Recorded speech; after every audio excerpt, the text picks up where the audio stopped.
Boa noite a todos. Boa noite, sejam todos bem-vindos à nossa casa mais uma vez.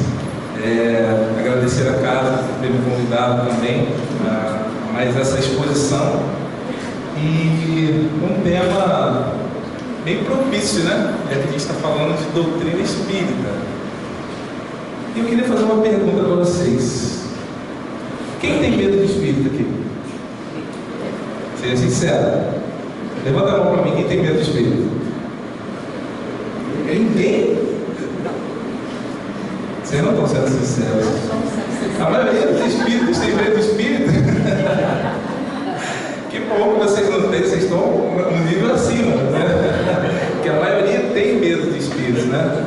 E conta a história que um homem também tinha medo de espírito. Ele tinha que passar sempre por um cemitério. Ele sempre esperava alguém passar para ir junto com ele, né? E aí um dia ele estava passando, ele viu o senhor e falou: poxa, por favor, eu poderia acompanhar o senhor até o outro lado? Eu tenho muito medo de espírito, né? E o senhor virou para ele e falou assim: não se preocupe, porque quando eu era vivo eu também tinha. E a partir dali ele morreu do coração, virou espírito. Então a doutrina é dois espíritos, né? O livro é dois espíritos. Então não existe espiritismo sem espíritos, né? Então, como vocês falaram que não tem medo de espírito, então se aparecer um espírito na casa de vocês não vão ficar com medo, certo? Não? Tem certeza? Quero ver. Alguém aqui vê espíritos? Levanta para mim, a mão. 1, 2, 3, só 4.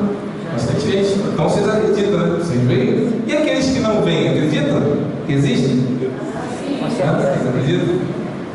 Seria um contrassenso também naquela casa de não acreditar espírito. Então, o estudo de hoje eu trouxe algumas informações que Allan Kardec, né, desses questionamentos dele também fez aos espíritos, né?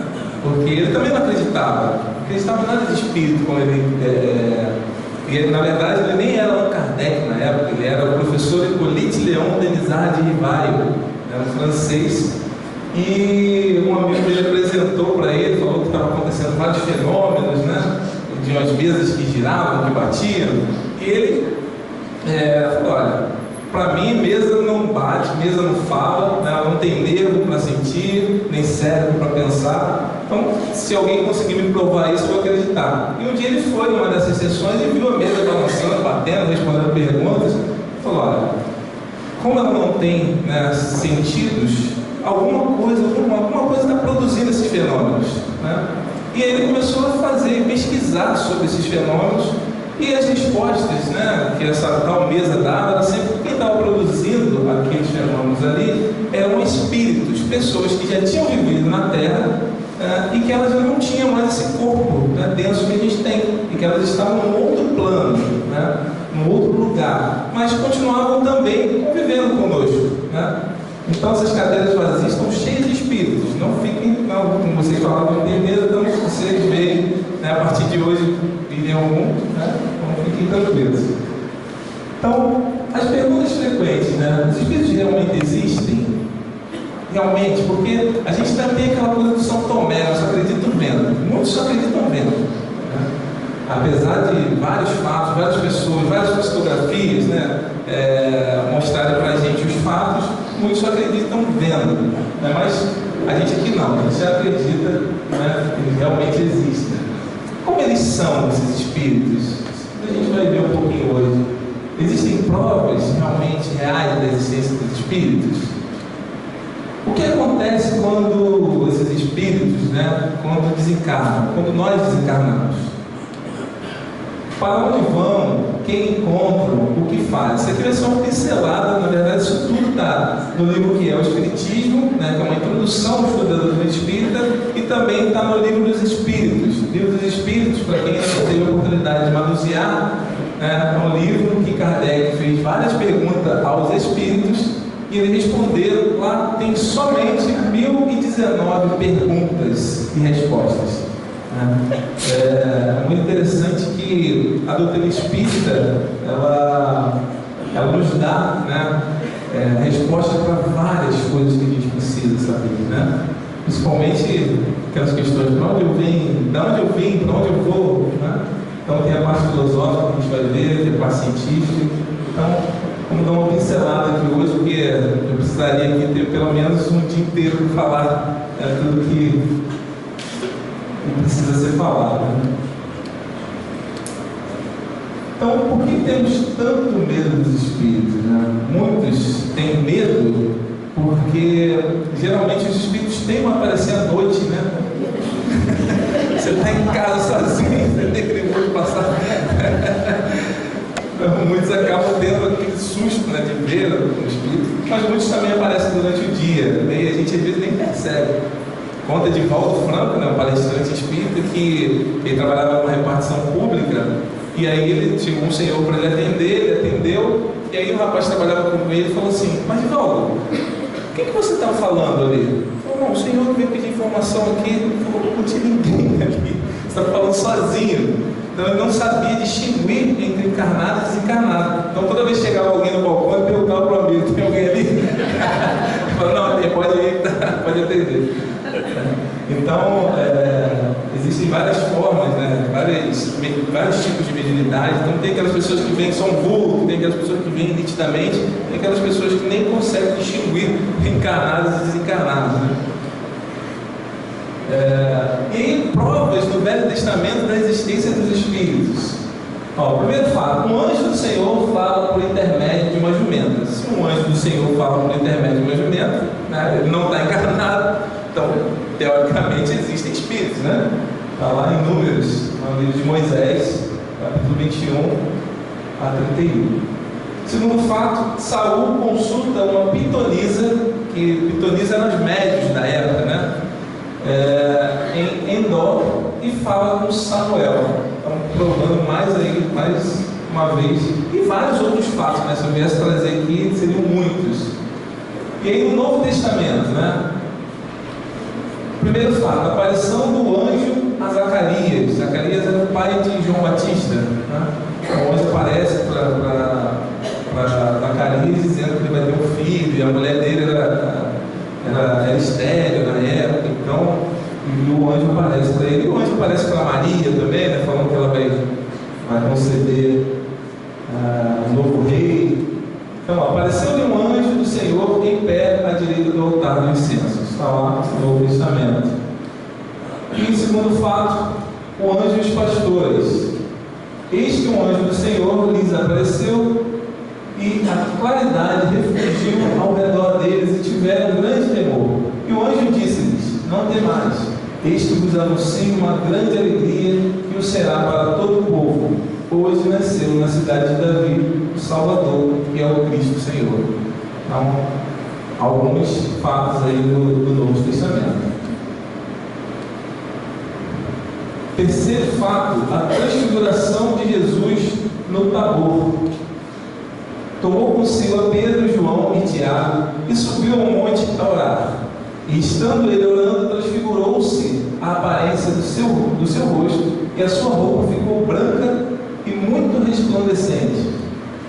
E eis que estavam falando com eles dois homens, que eram Moisés e Elias, os quais apareceram com glória, e falaram da sua morte, a qual havia de cumprir-se em Jerusalém.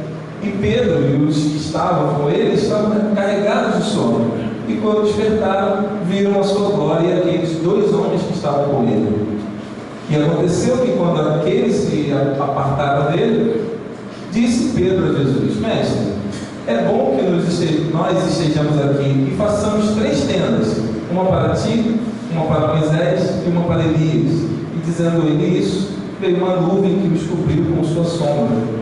E entrando eles na nuvem, temeram, e saiu da nuvem uma voz que dizia: Este é o meu amado filho, e a ele ouvi. Então esses são, né, mais alguns relatos aí da existência dos espíritos, né? Através de Jesus, já mostrando a mediunidade, né?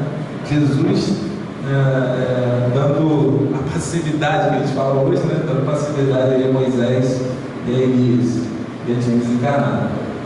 Então, a doutrina espírita, ela tem um tríplice aspecto, tá? São 3 aspectos principais.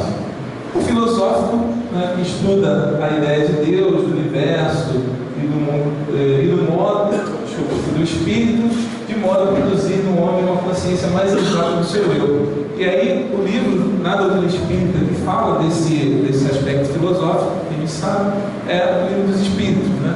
Para onde eu vim, para onde eu vou.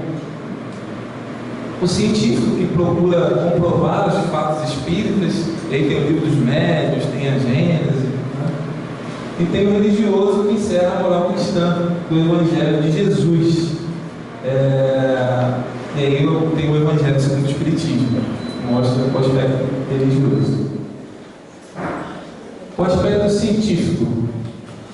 O cientista William Crookes e a comprovação da existência do Espírito. Tem um videozinho que eu vou colocar para vocês aqui, que fala um pouco da experiência que o William Crookes, que era um cientista renomado na época, ele fez com os espíritos.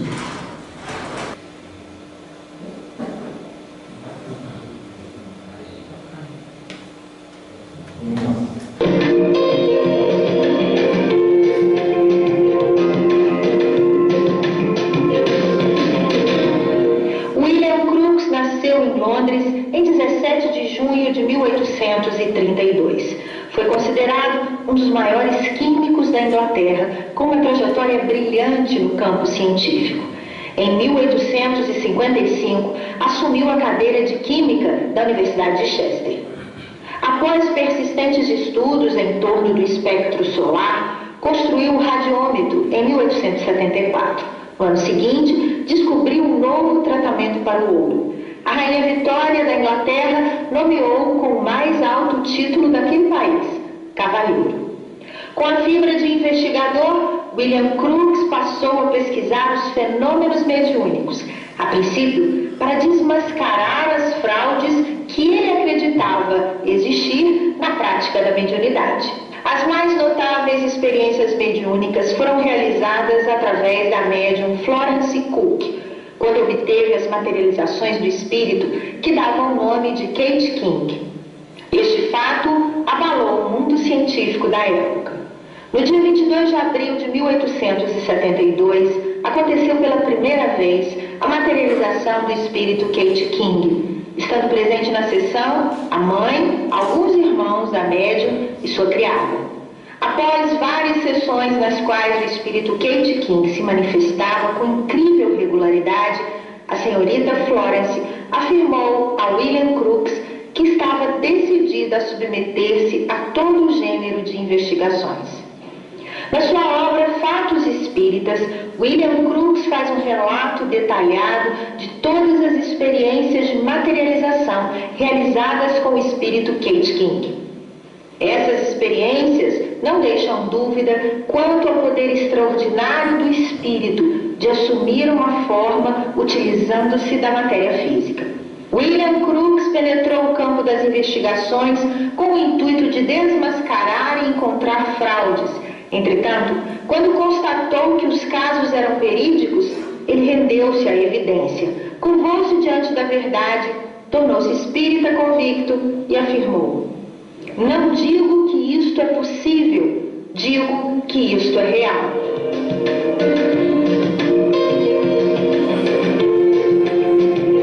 Interessante, né? Então a gente vê há muitos anos atrás, já, por isso que a gente fala que a doutrina espírita, nem toda a ciência, né, acredita no espiritismo, nos espíritos. Mas a doutrina espírita foi comprovada cientificamente, porque alguns cientistas, como William Crookes, né, conseguiram comprovar que realmente aquela presença, né, aquele espírito era o espírito de Kate King, né, que ele se materializou, ele se podia tocar naquele espírito, né, e depois desmaterializava. Então a gente vê o quanto a gente ainda precisa estudar, né, a doutrina espírita, o quanto de informação que tem para a gente. Então, continuemos.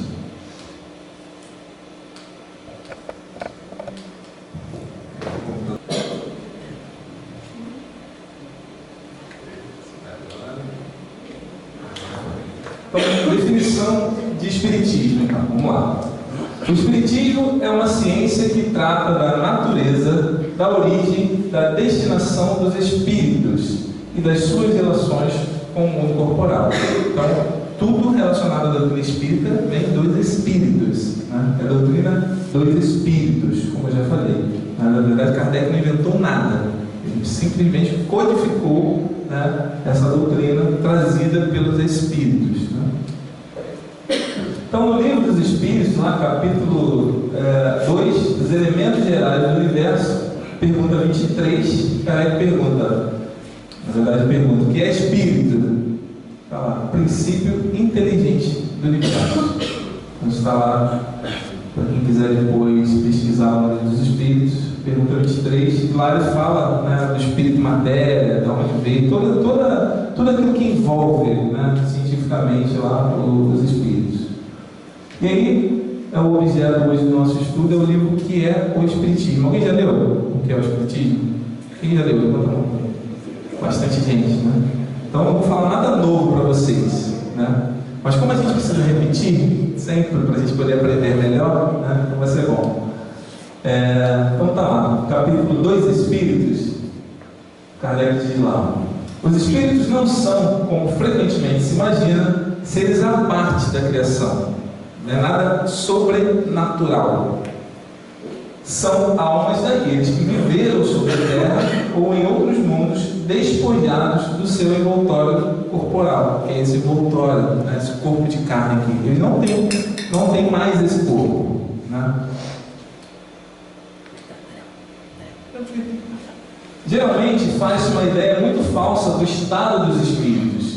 Eles não são, como alguns creem, seres vagos ou indefinidos, nem chamas como fogo-fatos. Fogo-fatos se via muito nos cemitérios, né?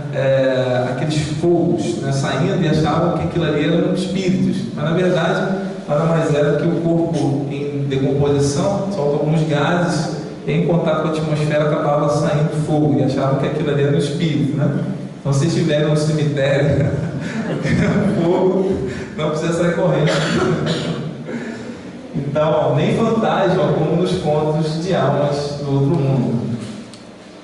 São seres semelhantes a nós, tendo um corpo como o nosso, mas fluídico e invisível no seu estado normal. É o corpo, né, que a gente vai ver mais na frente, como o nosso, que ele está dizendo, é a mesma aparência, né?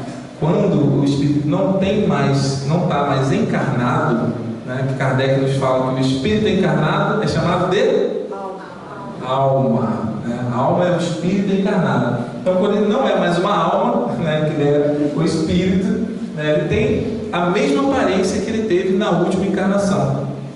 Deixa eu te perguntar, e quando a pessoa vê, fala que tem mediunidade e vê uma luz, isso é espírito ou não? Pode ser, Pode ser, não? pode não ser. É porque assim, doutrina espírita não é matemática, né? É exato, não, eu sei aquilo ali. Aí precisa estudar, precisa entender o que é, se tem frequência, não tem frequência, né, essa luz. Então não dá para dizer assim, realmente, essa luz que você está vendo é um espírito. Pode ser. Mas então ela tem que vir representada de um corpo, ela tem que ser a pessoa. Pode, mas pode também não ser. Independe, tem vários tipos de mediunidade. Se a gente estudar o livro dos médios, quando a gente pega lá, os tipos de mediunidade, a gente vê que tem mais de 50 tipos de mediunidade. Tem inúmeros. Né? Então não dá para a gente falar com certeza se é realmente ou não é. A gente sempre tem que estudar, tem que pesquisar. Mas pode ser. Pode ser.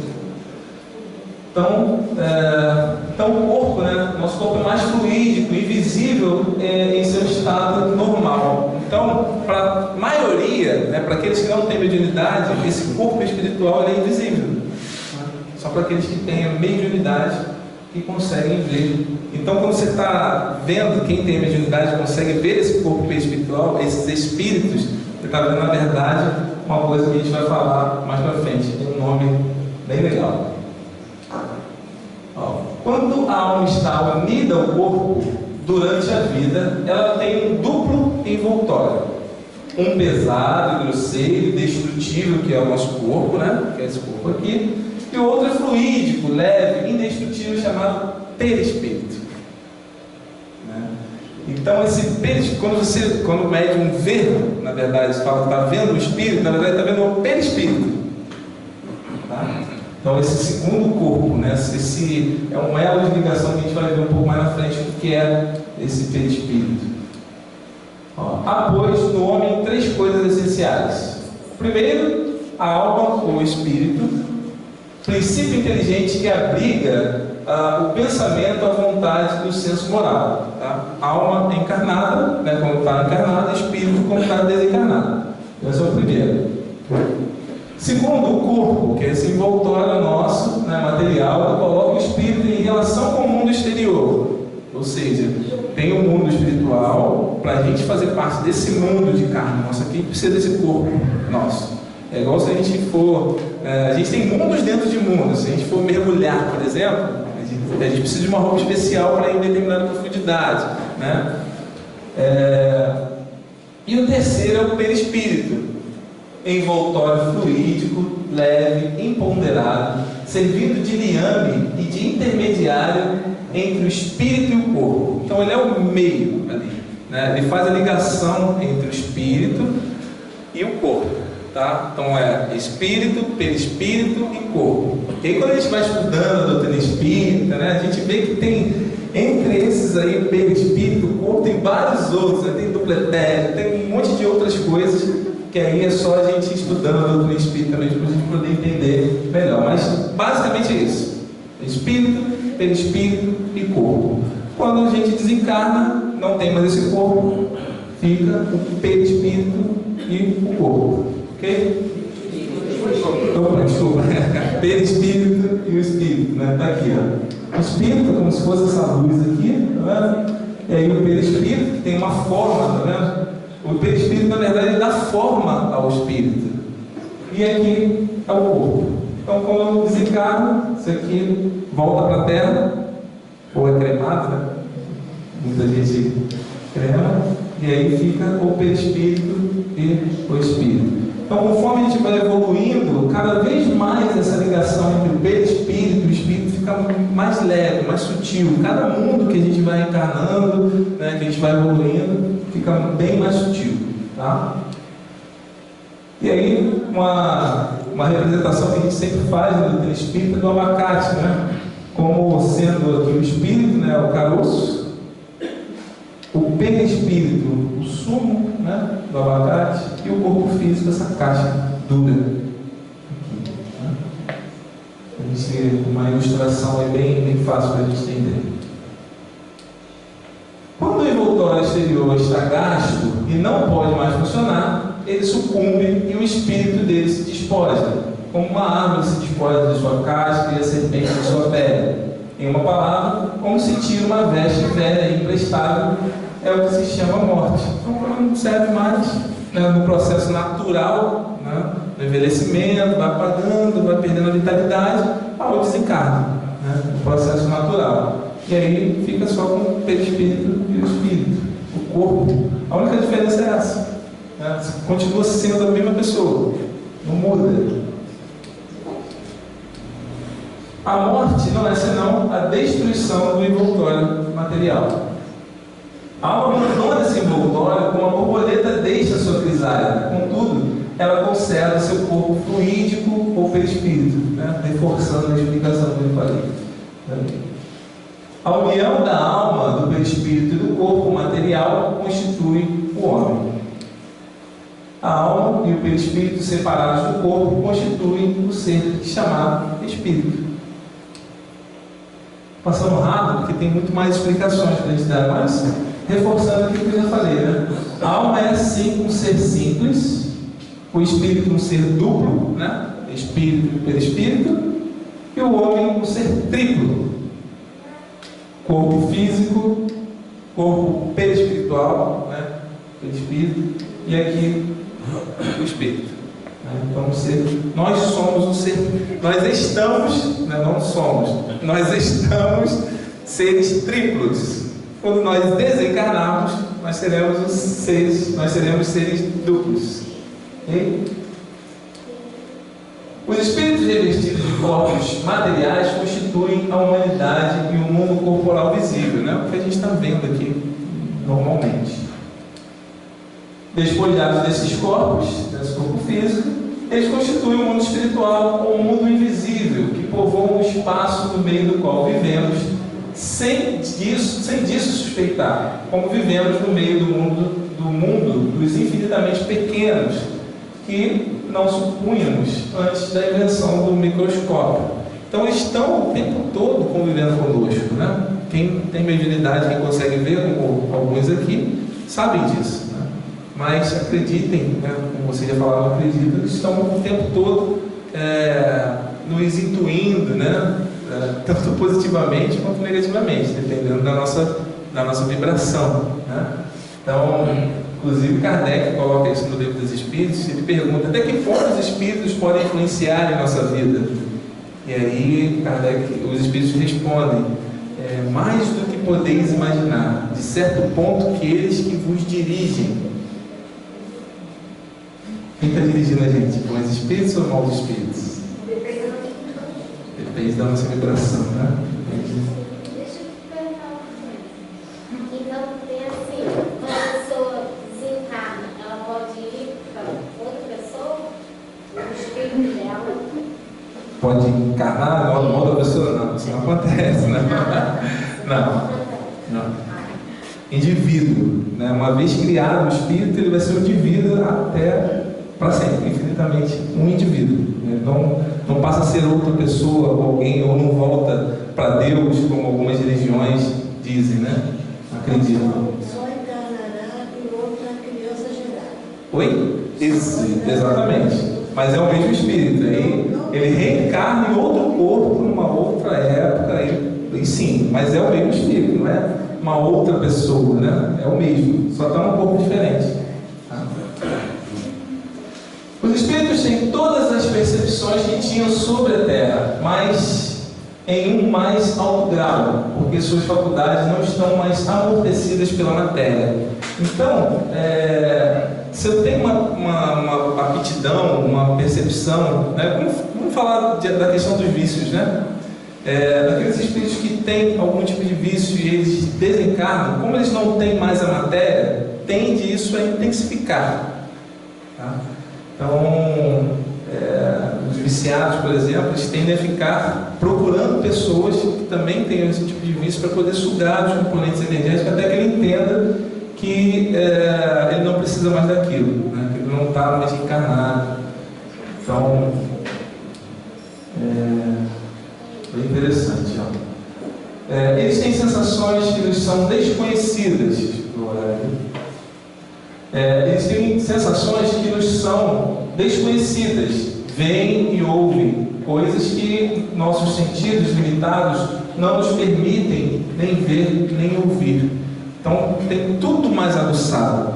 E dizem os espíritos, né, que eles ouvem, veem por todo o corpo perispiritual, né? Não só pelo ouvido, pela visão, né? Por todo o corpo. Tanto que eles conseguem se comunicar com todos os espíritos de todas as nacionalidades, né? Através do pensamento, através de tudo isso. Todos os nossos pensamentos repercutem neles, que os lê como em um livro aberto, de sorte que aquilo que podemos ocultar a qualquer outra pessoa, não podemos mais, desde que ela é espírito. Então, o tempo todo eles estão ouvindo os nossos pensamentos, né? Diz André Luiz, num dos livros dele, que quando a gente pensa alguma coisa, a gente cria imagem, né, em torno de nós, e os espíritos chegam se aproximam de nós também através dessas imagens que a gente está criando através do pensamento. Você vê a responsabilidade que a gente está tendo, o que a gente está pensando, quem a gente está atraindo para nós, né? Bons espíritos ou maus espíritos? Os espíritos estão por toda parte, entre nós, ao nosso lado, nos acotovelando, nos observando incessantemente. Então, ninguém está sozinho. Aqueles que acreditam, né? Eu estou muito só, não está não. Você não consegue ver, mas está Tem um monte de gente aí perto de você. Quem você quer e quem você não quer, dependendo da vibração, como a gente tem falado aqui. Oi? Desde que se admite a sobrevivência da alma ou do espírito, é racional admitir-se a sobrevivência das afeições. Sem isso, as almas de nossos parentes, de nossos amigos, estariam perdidas para sempre. Se morreu, acabou, não vou encontrar nunca mais os meus entes queridos, né? Isso não acontece. Permanece a sobrevivência dessas afeições, continuam. Esses espíritos continuam nos visitando, esses espíritos continuam vibrando por nós, né? E nós, automaticamente, quando a gente faz prece, quando a gente pensa nesses espíritos, a gente também está criando uma ligação com eles, né? Uma vez que os espíritos podem ir por toda parte, é igualmente racional admitir-se que aqueles que nos amaram durante a sua vida terrestre nos amem ainda depois da morte. Nos amem ainda depois da morte, venham para perto de nós, desejem se comunicar conosco, servindo-se para isso dos meios que estão à sua disposição. Isso é muito interessante, né? Como eu falei, alguns espíritas têm medo de espíritos, né? E aí, quando aparece algum familiar, sai daqui, pelo amor de Deus, não aparece para mim. Eu conheço gente que fala, ó, se você morrer, mãe, pai, não aparece para mim não. Fica lá, deixa aqui quietinho. Mas imagina, né? Você desencarna, você se aproxima daquele seu ente querido, vai lá para se comunicar, se faz visível, né? Aquela pessoa tem a mediunidade, e aquela pessoa te afasta porque ela não quer te ver nunca mais. Deve ser uma sensação muito ruim, né? Como nós encarnados mesmo, quando chegamos perto de alguém e alguém nos evita, realmente é uma sensação ruim. Então, o que a doutrina espírita traz para a gente é que isso é natural, essa relação é totalmente natural. Isso tem que ser natural para a gente, né? Esse contato com os espíritos. Isso daqui para frente, né? Como a Terra está evoluindo, vamos ser um planeta de regeneração, né? Esse contato com a espiritualidade vai ser cada vez mais frequente, né? Então a gente tem que se acostumar com isso, né? E aí a gente também tem medo, né? Porque a gente acaba não conhecendo. Não adianta vir na reunião pública, né? Querer aprender espiritismo aqui. Aqui é só uma pincelada muito básica, né? Nós temos os cursos aqui na casa, né? Temos o curso de iniciação ao espiritismo, temos outros cursos mais avançados. Tem outras casas espíritas também da região que dão o curso do espiritismo, então vale a pena a gente conhecer um pouco mais para ter essa relação cada vez mais normal e natural, que é, né? E aí, uma fotinha aí mostrando, né? Nunca estamos sozinhos. A experiência prova com efeito que os espíritos conservam as afeições sérias que tinham sobre a Terra. Aquelas que não são sérias, para que preservar, né? Então, as que são sérias sempre são conservadas, e isso tende, né, com aqueles amigos, aquelas afeições, isso perdura por várias vidas, né? Aqueles que a gente conquistou como amigos, como afeições, eles tendem, né, sempre reencarnar junto com nós. Às vezes a gente encontra uma pessoa, nossa, parece que eu te conheço já há vários anos, né? São essas afeições que a gente se reencontra, na verdade a gente reencontra essas pessoas. E aí, mais aí uma influência, né? Sempre mostrando o que Emmanuel, né? O Chico, estão sempre junto conosco. E eles se alegram em vir até aqueles que amaram, sobretudo, quando são atraídos pelo pensamento e sentimentos afetuosos que se lhes dirigem, enquanto que são indiferentes para aqueles que não lhes têm senão indiferença. Para quê? Como eu falei, se aproximar. Mas eles sempre se aproximam. Quando a gente pensa nessas pessoas, eles recebem as nossas vibrações, né? Quem viu o nosso lar, quem leu o nosso lar, vê que André Luiz recebe apenas uma prece, né? Que era de uma senhora que ele ajudou, mas ele recebe, né? Uma senhora que ele nem lembrava mais, né? Ele achava que outras pessoas estavam rezando por ele, mas aquela senhora que ele até atendeu mais ou menos, estava fazendo uma prece por ele, né? Foi a única que fez prece por ele. Então, para a gente ver a ligação que a gente faz através do pensamento. Uma ideia mais ou menos geral entre as pessoas que não conhecem o Espiritismo é de crer que os espíritos, que os espíritos, só porque estão livres da matéria, devem saber tudo e possuir soberana sabedoria. Há aí um erro grave. Muitas pessoas acabam, quando um ente querido desencarna, elas começam a pedir ajuda a esse ente querido, né? E acabam achando que todos os erros dessa pessoa não existem mais e acaba solicitando mesmo, como se fosse um espírito protetor, né? Mas de repente aquela pessoa nem tem condições, nem entendeu ainda que desencarnou, né? Você está pedindo ajuda a esse espírito, quando que a gente deve sempre orar por aqueles que já desencarnaram, para que, se eles estiverem em uma situação ainda de falta de entendimento, né, com dificuldades, as nossas preces possam ajudá-los, né? Então, não endeusar os espíritos que desencarnam, porque se temos defeitos aqui, né, encarnados, quando a gente desencarna, a gente continua sendo, né, e tendo os mesmos defeitos. O Daniel vai continuar sendo Daniel, só sem o corpo físico, né? Os espíritos, não sendo senão almas dos homens, estes não adquiriram a perfeição, deixando o seu envoltório terrestre.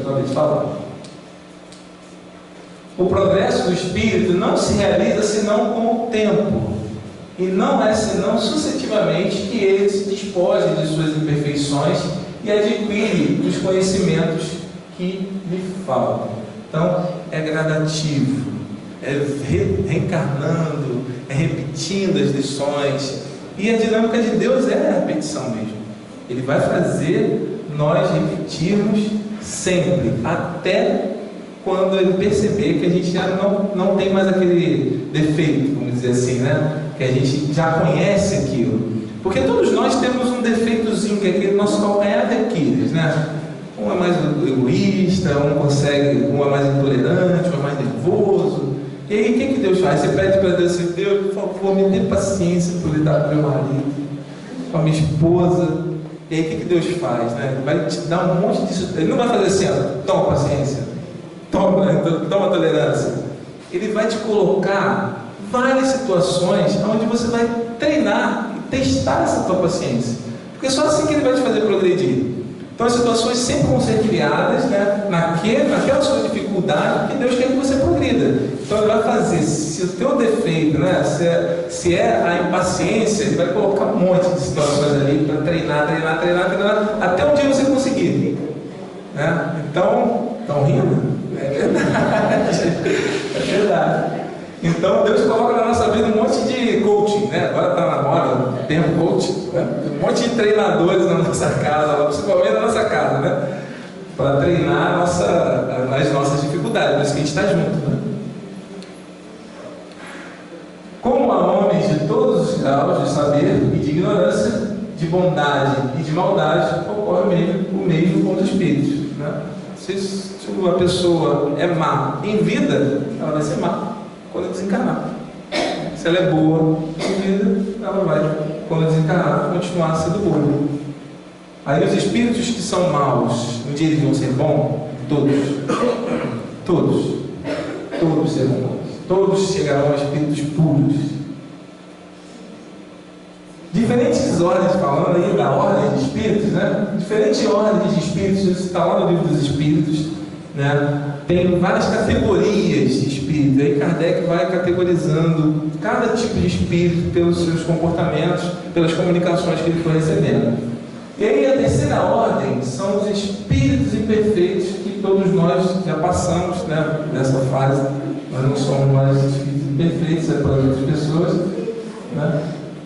Então diz o seguinte: ó, predominância da matéria sobre o espírito, propensão para o mal, ignorância, orgulho, egoísmo e todas as paixões que lhe são consequentes. Terceira ordem. A gente está aqui? De verdade? Tá, tem muito ainda, né? Tem muito que trabalhar ainda, né? Mas está progredindo. A gente já não é mais o homem das cavernas, né? A gente já está na casa espírita, olha que coisa boa. Está aqui, pleno domingo, frio, podia estar em casa, debaixo do cobertor, vendo televisão, vendo Fantástico. E a gente está aqui na casa espírita, olha que evolução, certo? Crescimento muito grande. Tá? E a segunda ordem, espíritos bons. Vamos ver, bons espíritos. Predominância do espírito sobre a matéria, desejo do bem, suas qualidades e poderes para o bem estão em relação com o grau de adiantamento que hajam alcançado. Eu fiquei pensando, né? Nós já temos o desejo do bem? Já. Nós somos bons espíritos? Mais ou menos? Está assim com o pé no degrau de cima? Aí você desce, aí você vai para cima. Mas olha que interessante, né? A gente já não é tão mal assim. A gente já tem o desejo de fazer o bem às pessoas, né? A gente já se compraz quando a gente vê alguém feliz pelo bem, por uma palavra, né? Quando a gente ajuda de alguma maneira. Então, a gente está caminhando para ser um bom espírito, sim. A gente já progrediu, porque antigamente a gente falava mal, a gente fazia mal mesmo, com vontade de fazer o mal, né? Então hoje a gente já consegue ter o desejo de fazer o bem. Então a gente está crescendo, a gente está caminhando com isso aqui. A gente vai lá e volta, né? Vai e volta, vai e volta. Chega uma hora que a gente vai subir e não vai mais descer, né? Então a gente vai permanecer aqui nesses bons espíritos, só com o desejo de fazer o bem, né? E tem a terceira ordem. Aqui é terceira, eu errei, tá? Terceira ordem, que são os espíritos puros. Nenhuma influência da matéria, superioridade intelectual e moral absoluta com relação aos espíritos das outras ordens, ou seja, a segunda ordem, espíritos bons e os espíritos imperfeitos. Percorreram todos os graus. Percorreram todos os graus da escala e se despojaram de todas as impurezas da matéria. Então, quando chega espírito puro, quando chega espírito puro, ele não precisa mais reencarnar. Não precisa mais. Só quando chega a espírito puro. Então, a gente tem uma escalada muito grande para chegar a espírito puro, né? Nenhuma influência da matéria, mas a gente vai chegar lá, está caminhando, né? E aí conta São Luís, lá Kardec pergunta para São Luís, e São Luís acaba comentando com ele que quando você chega em espírito puro, ainda tem uma outra escalada, que é para se tornar espírito crístico. Espírito Cristo como Jesus, né? Foi. Então tem todo um processo, né, para você se tornar espírito crístico. E aí você recebe, quando você se torna espírito crístico, você recebe ordens diretas de Deus. Os caras são bons. Então recebe diretas. Imagina. E aí Deus fala assim, ó, meu filho, agora você vai receber sistema solar para acordar. Imagina? Você tem dificuldade de coordenar até na sua casa, imagina o sistema solar. E hoje os espíritos contam, né, que Jesus, né, ele é o governador do nosso planeta, de todo o nosso sistema. Então, e falando de Jesus, né, como a gente conhece um pouco ainda de Jesus? Esse ser que esteve aqui na Terra, nos deu tantos exemplos. E como seguir um exemplo se a gente não conhece esse exemplo, né? Que é Jesus? Então, que a gente consiga, né, a partir de hoje, ter essa noção de quem é Jesus, por que ele foi realmente esse exemplo todo, quem foi esse espírito que veio aqui, né, que largou tudo lá e falou, não, vou lá mostrar para esse povo como é que faz o negócio, né? E veio e mostrou, ele falou e demonstrou como é que se faz, né? Então, um dia a gente vai chegar no espírito crístico também, né?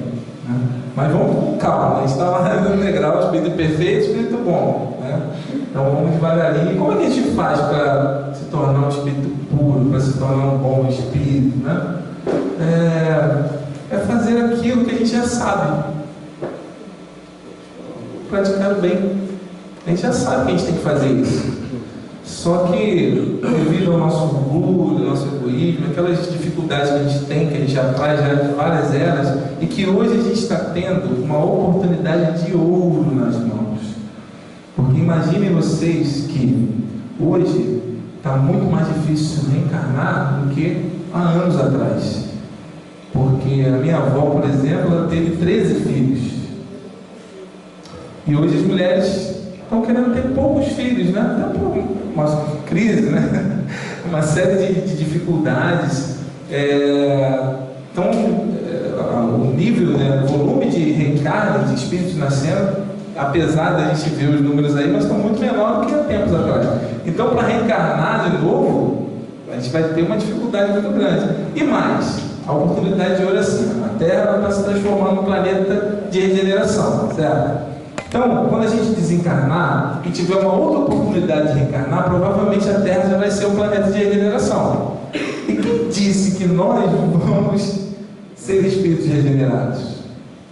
Quem disse que a gente vai ter oportunidade de reencarnar na Terra? Então, essa é a grande oportunidade. Se eu tenho uma dificuldade hoje com alguém ou comigo mesmo, eu tenho que resolver nessa. Não posso deixar para depois. Porque imagina, se eu reencarnar num planeta que não tem WhatsApp. Como é que você vai fazer seu WhatsApp? Vai caçar Pokémon como? Sem internet, sem televisão. Imagina, sem carro. Porque foi o que aconteceu com os exilados de Capela. Quando eles desencarnaram, né? O planeta evoluiu, eles não tiveram mais condições morais, né, em vibração para estar naquele planeta, foram convidados a reencarnar onde? Terra, a Terra era um planeta ainda primitivo, para ajudar na evolução, para eles poderem ter a oportunidade de voltar para a capela. Será que a gente quer isso? Porque Deus fala assim para a gente: olha, meu filho, eu te dei todas as oportunidades para estar no planeta. Era difícil estar lá na Terra? Era difícil, eu sei que era, mas dava para viver, dava para fazer. Eu sempre dou um fardo, né, compatível com a capacidade de cada um, e aí você não aproveitou. Então vamos ver se eu te dando uma oportunidade para reencarnar num planeta, né, mais difícil, vamos ver se você aproveita essa oportunidade para você ter de novo o mérito que eu já te dei um dia. Imagina. Então vamos fazer hoje as nossas dificuldades. Vamos sair daqui hoje com uma nova proposta. Porque vir na casa espírita e sair daqui igual não tem sentido. A gente tem que sair daqui modificado. A gente tem que sair daqui com uma proposta de mudança realmente na nossa vida, né? De perdoar as pessoas que a gente ainda não consegue perdoar, né? E se ela fez alguma coisa, caramba, quem de nós não faz? Quem de nós aqui é perfeito? Quem de nós não erra? Como? Eu não tenho moral para poder não perdoar o outro.